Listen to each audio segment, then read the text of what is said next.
Assalamu alaikum dear students, my name is Nafis Amanullah. Welcome to my YouTube channel The Learning Curve. So students, जैसा कि आप जानते हैं कि हम क्लास 10 मैथ्स के यूनिट नंबर 9, 10, 11 और 12 की डेफिनेशन को डिस्कस कर रहे थे डायग्राम्स के साथ।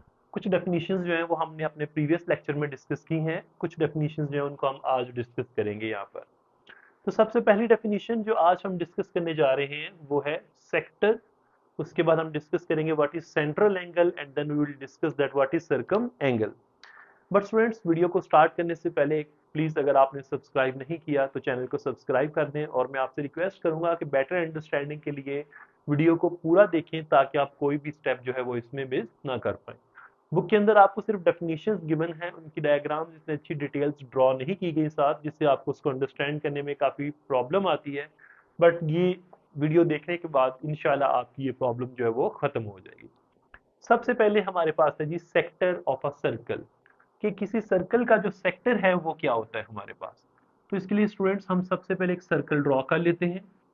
We know that in a circle there is a central point that is known as the center of a circle, और हम इसको मोस्टली जो है वो O से ड्रॉ करते हैं। अब हम इसके सर्कमफ्रेंस के ऊपर कोई से दो पॉइंट्स अज्यूम कर लेते हैं। This is point A and this is the point B. And we already discussed in our previous lecture that the distance between these 2 points A and B on the circumference of a circle, ये जो दो point circle के circumference के ऊपर given है, इनके दरमियान ये जो डिस्टेंस होता है हमारे पास, इस डिस्टेंस को हम बोलते हैं आर्क। तो अब हम इसको A को ज्वाइन कर देते हैं सेंटर O के साथ, इसी तरीके से हम B को भी ज्वाइन कर देते हैं सेंटर O के साथ। तो O से A तक का डिस्टेंस भी हमारे पास रेडियस कहलाता है, और O से B तक का डिस्टेंस भी हमारे पास रेडियस कहलाता है स्टूडेंट्स।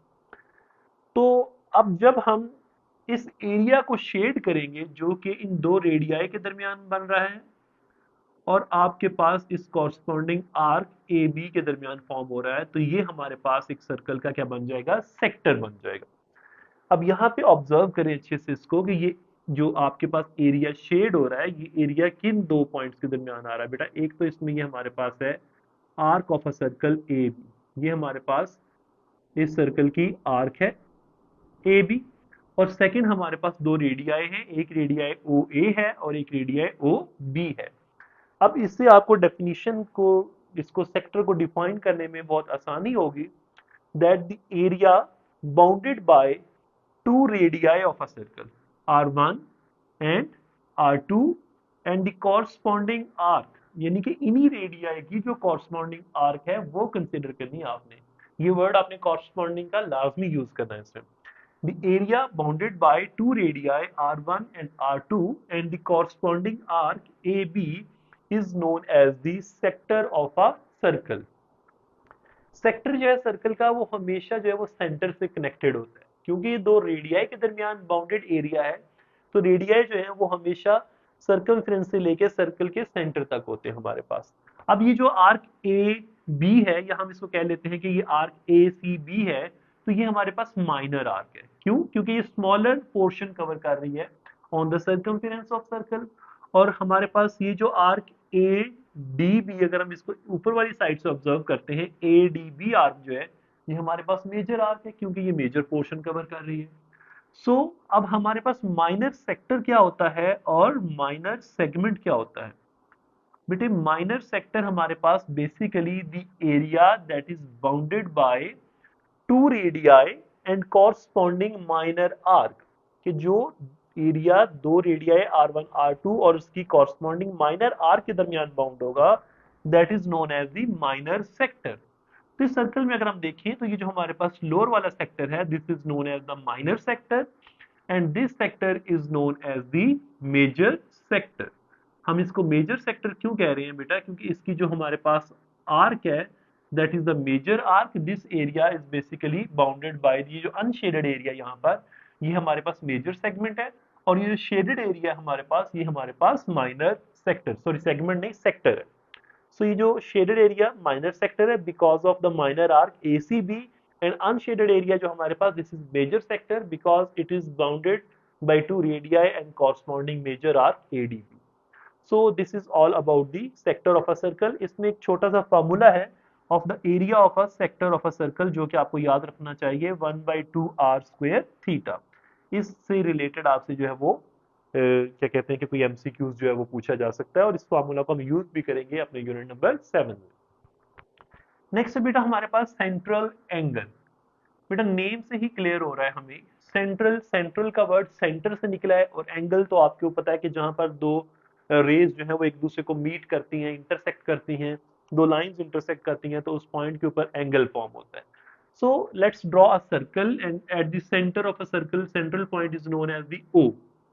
अब अगर हम इस पॉइंट ओ को ये इसके सर्कमफ्रेंस के ऊपर दो पॉइंट्स अज्यूम कर लेते, जस्ट लाइक दी सेक्टर, जैसे हमने अज्यूम किया था sector of a circle, this is A, this is B.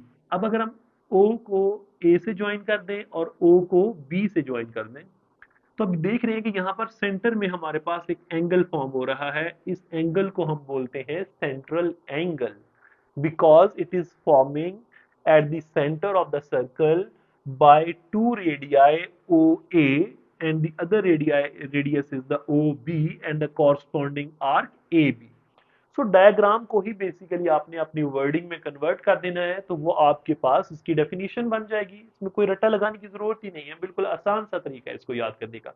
दोबारा रिपीट कर रहा हूं मैं, angle which is formed at the centre of the circle, जो सेंटर पे बन रहा है, किसकी वजह से बन रहा है, दो रेडियाई R1 R2 की वजह से, और उसकी कॉरस्पॉन्डिंग आर्क AB की वजह से। सो ऐसा एंगल जो कि किसी सर्कल के सेंटर पे फॉर्म हो due to two radii and the corresponding arc is known as the central angle. अब इसकी एक फैंसी सी डेफिनेशन कर लेते हैं हम इंग्लिश में, कि angle which is formed at the centre of a circle by two radii and corresponding arc is known as the central angle. Students, I'll suggest you can, instead of memorizing statements in English, just understand the diagram and then write those definitions in your own wording. ठीक है, अब ये हमारे पास central angle आ गया। अब next जो हम definition discuss करने जा रहे हैं that is the circum angle. Again मैं आपको कहूंगा कि आपको जो भी वर्ड दिया गया है, आप पहले उस वर्ड को एनालाइज करें कि आपसे पूछा क्या जा रहा है। यहाँ पर स्टूडेंट्स अक्सर सेंट्रल एंगल की जगह सर्कम एंगल की डेफिनेशन लिख देते हैं, सर्कम एंगल की जगह सेंट्रल एंगल की डेफिनेशन लिख देते हैं। बेटा किसी भी क्वेश्चन को सॉल्व करने के लिए सबसे पहले उस क्वेश्चन को अंडरस्टैंड करना बहुत जरूरी है। ये नहीं है कि जस्ट आप उसका नाम देखें और उसको सॉल्व करना शुरू कर दें। अब यहाँ पर है हमारे पास सर्कम एंगल। सर्कम का वर्ड निकला है सर्कमफेरेंस से, और सर्कमफेरेंस का हमें पता है कि सर्कल की बाउंड्री को हम क्या कहते हैं, सर्कमफेरेंस कहते हैं। Length of the boundary line of the circle is known as the circumference of that circle. हम सर्कमफ्रेंस के ऊपर एक पॉइंट अज्यूम कर लेते हैं। लेट्स सपोज कि ये मेरे पास एक पॉइंट है ए, इस पॉइंट को हम कहेंगे सर्कम पॉइंट। क्या कहेंगे इस पॉइंट को हम, सर्कम पॉइंट। अब मैं दो कॉर्ड्स ड्रॉ करता हूं। एक कॉर्ड है मेरे पास बेटे A B. Why is it chord, क्योंकि हम पहले पढ़ चुके हैं कि ऐसी लाइन जो कि सर्कल के ऊपर, उसकी बाउंड्री के ऊपर दो पॉइंट्स को ज्वाइन करती है, that is known as the chord of a circle. और अगेन हम एक और कॉर्ड ले लेते हैं just like this A C. अब देखें ए बी कॉर्ड और ए सी कॉर्ड दोनों जो है वो सर्कल के सर्कमफ्रेंस के ऊपर जो पॉइंट ए है उसके ऊपर मीट कर रही हैं। और हमें पता है कि जब दो लाइंस आपस में मीट करती हैं, इंटरसेक्ट करती हैं, तो वहां पर क्या फॉर्म होता है, हमारे पास एंगल फॉर्म होता है। अब यहाँ पर हमारे पास एक एंगल फॉर्म हो रहा है। This angle is known as the circum angle. Why is it called circumangle? Because it is forming at the circumference of angle of a circle.